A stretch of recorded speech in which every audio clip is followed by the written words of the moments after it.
To all the Northern Illinois fishermen out there, be honest with me. When you get a snag and it moves a little bit, in the back of your mind, you're thinking, this might be a body.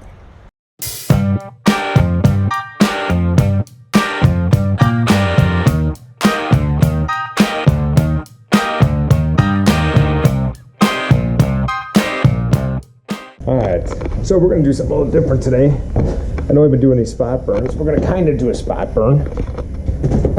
Not all committed to a spot burn.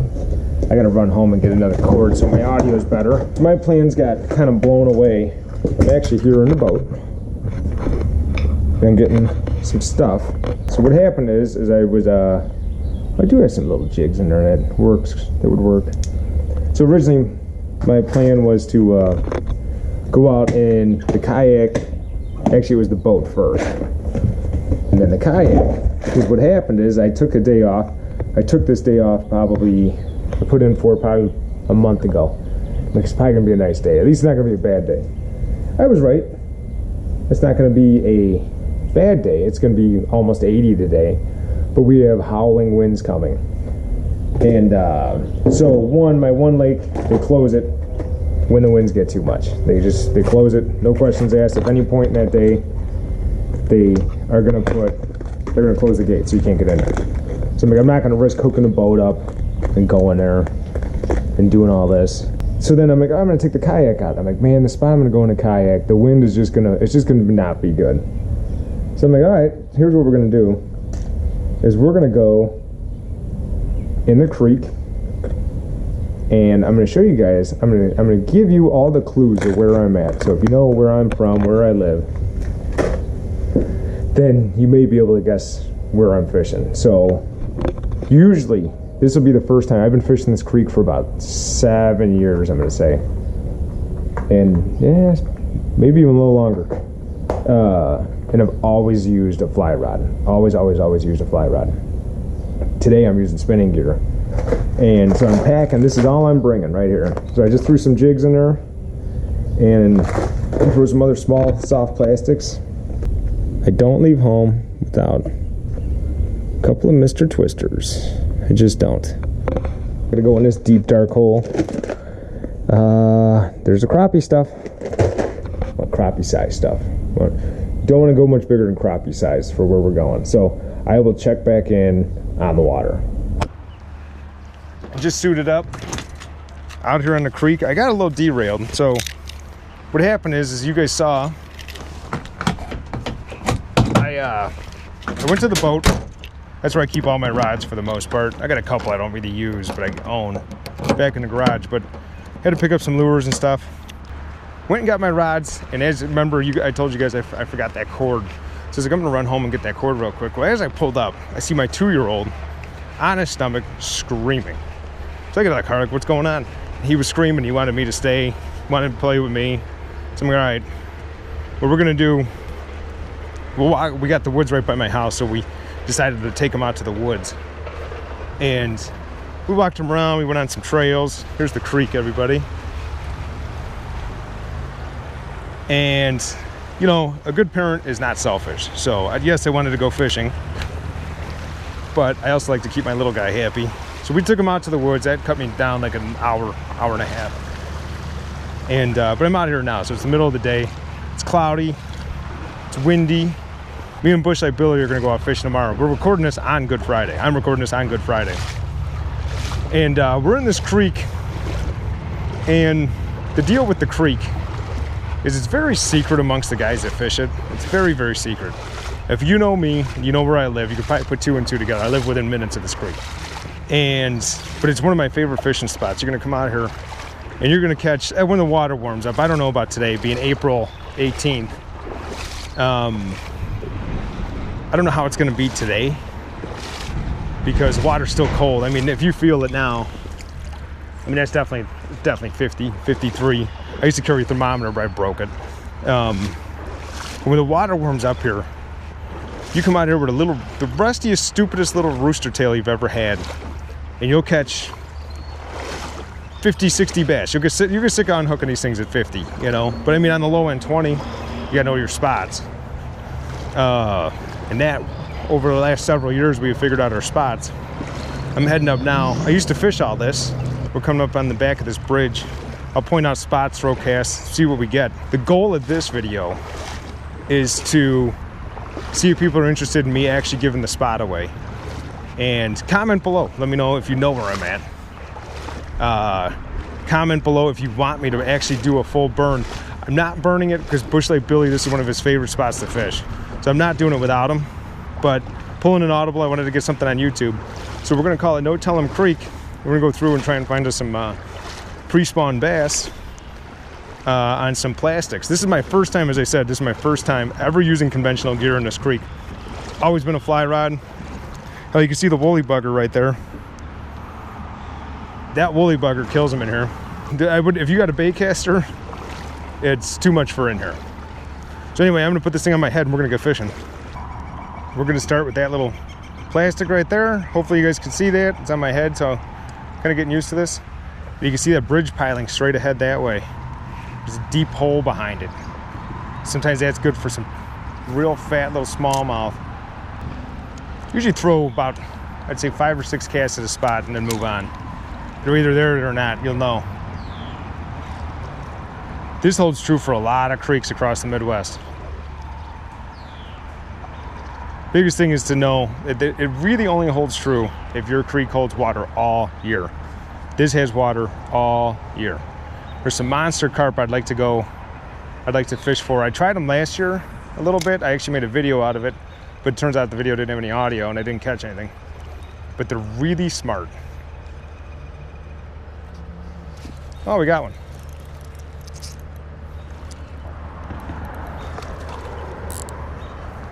So I mean, 3 or 4 casts into it. That kind of smallie right there. In this creek, you can expect to catch anywhere between 20 and 50 of these in a couple hours. So let's see, we're gonna keep going, see how many we can pick up. There's one right behind that rock, or that log jam. It's funny how log jams change in size. Throw one more right in there. One right around that stick. What I love is after you tangle a line up, when you go to get it, and you see like 3 2-pounders scurrying away. You're like, way to go. All right, moving on up the creek. Moving up. Show you a couple of my spots. We'll point them out, see if we can get something out of them. All right, so we're gonna start slowing it up a little bit here. The one thing about small creek fishing, I have to tell you, is you have to be stealthy. You have to be able to get little things far away without spooking. These fish, I may have just spooked when I see ripples coming at me. And he's a good 60 feet away. So, but you can see that barrel right there. We're gonna throw a couple at that guy. Fell short on that one. All right. Pretty much in all these casts, if they don't hit in the first 3 feet, chances are you're not getting anything. Yeah, I'm spooking some stuff. I got the ripples everywhere. There we go. Another one. You hit that on the drop. Oh, it's a cat. See that cat? I don't really like bullheads. That's how we take those off.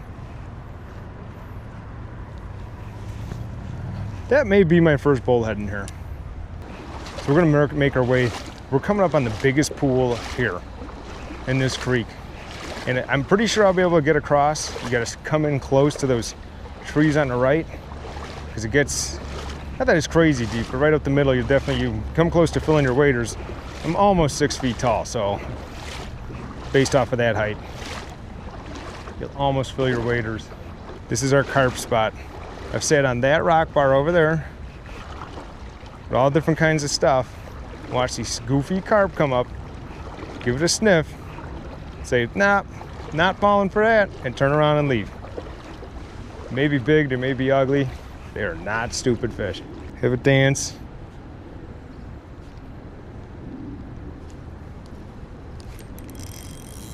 Oh, got something of size here, boys. Pull and drag. May have tied into one of these carp.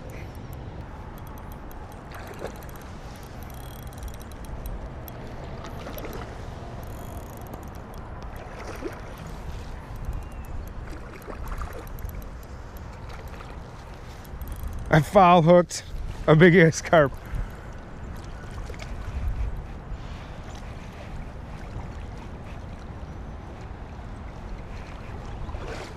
This big son of a bitch.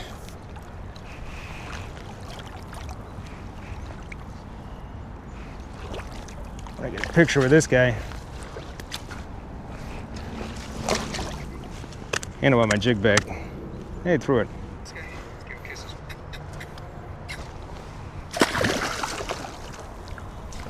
So one little trick I'm gonna give you guys for, not trick, just a tip that it just seems to work for me when fishing these little creeks, is always do your fishing upstream.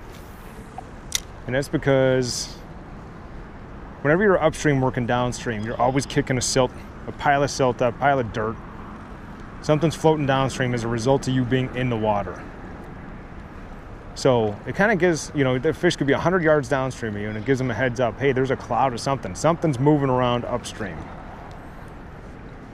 And so I always work upstream. It's harder to walk against the current, of course, but it definitely will help more when it comes to not spooking fish. Now, you do push water with your legs, so you want to kind of tiptoe through here. You don't want to. I got something on here. This little smallie. You want to tiptoe through here though, and you don't want to come through like a Clydesdale. Not a bad little smallie. 5 minutes from home. Another tip I'll give you guys, hopefully this GoPro showing all this, is up here you can see the river drops. And you can tell it drops by all the ripples coming down. And so this spot here is way better after the water warms up and it's post-spawn. So once you get into like the upper 60s on up, the edge of these pools coming right up, they're all up in here. And deep pools work too, but this is cold, aerated water. So you'll come through here and you'll be catching 1-pounders in 6 inches of water. They move up for that fresh aerated water that's colder and all that. So the pools can still get really hot, even though they're deeper, and deep is a relative term because in here a deep pool is 5-6 feet. Remember that when it's when you're in warm water situations, and I would say upper 60s on up. Always fish the bottom of these ripples. Here's my favorite pool. Let's see if we can get anything in there this early. There we go. Made it up to my little pool here. Little guy. Little smallie. So one thing, I'm not sure where the GoPro turned off, so I'm gonna start it. The one thing I always wondered is, do smallmouth have some sort of migration? So this little hole I'm in right now is by far the best hole I fish in this creek. And I've gotten one smallie, I missed that one. Usually by now, you're kind of sick of unhooking them. And I'm wondering, are they here? Is there something I'm doing wrong? Am I using the wrong thing? I'm just wondering, do they have winter quarters? Here we go, I got a little one here. So they're not giants, you know, but you know, being a couple minutes from home, come out and catch a bunch of those. It'll make for a quick Saturday morning after work kind of fishing session. And you do run into the 2-3 pounders, but that's about it in here, I'd say. Wish like Billy pulled in a tank last year or the year before, I think a year before. And by tank, I mean it was probably 18 to 20 inch. Hey, you know what, time for another wading tip since the fish ain't biting. The one thing about wading is chances are you're not gonna be, I don't know what happened there. I think Rocky's time for a change out here. See if we can get anything else. Yeah, little tail's gone. Oh yeah, so back to my other wading tip that you didn't ask for. The one thing I know with my wading is most of the time I'm sneaking in through spots. It's not a big deal in early spring, but I'm sneaking in through the woods, or I'm finding I'm pulling off somewhere. And so the one thing I always do is I make sure all my skin's covered. So obviously I have the waders on. I always make sure I have a sun shirt on that's all the way down. And even sometimes I'll even have some thin gloves on. The one time I walking in and I had a little brush up against some poison oak or something, that was a bad couple of days. So if you're gonna be going through some hairy areas to get in to your fishing spot, cover up. I'll try and think of some other tips you guys didn't ask for. All right, one more fish and I'm out of here. I won't catch a thing, you watch.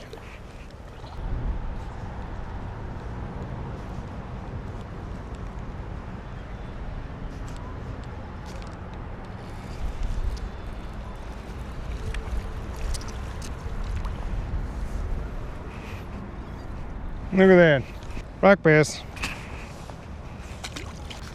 So here I'm all cocky catching fish today.